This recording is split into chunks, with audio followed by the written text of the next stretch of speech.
আজ সকালে বাবা ফোন করে বলে, শোন না, তোর হাতের লিট্টি চোখা খেতে খুব ইচ্ছা করছে, তোদের বাড়িতে আসছি আজকে।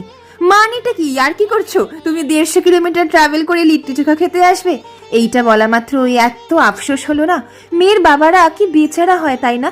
ধরো তোমার বাগানে তুমি শখ করে একটা ফলের গাছ লাগালে, ফলবন্ত হতেই ওটাকে তুলে যদি অন্য কোনো বাগানে লাগিয়ে দেওয়া হয়, যার বাগান, তার বুকটা কি খালি হয়ে যায়, তাই না? লিট্টিটা যে শুধুই একটা বাহানা, এটা বুঝতে পেরেই ভাবলাম তাহলে স্পেশাল করে বানাতে হয়। একদিকে আমি বিহারি স্টাইল চিকেন কষা বসিয়েছি, এদিকে মশলাটা এখন প্রিপেয়ার করছি।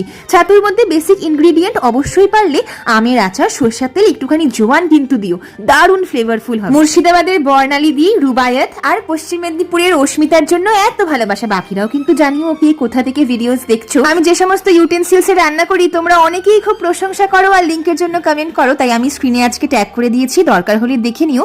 তোমারও লিট্টি ফেভারিট? তাহলে একদিন এইভাবে ট্রাই করো না, টপ করে খেতে ভুলো না।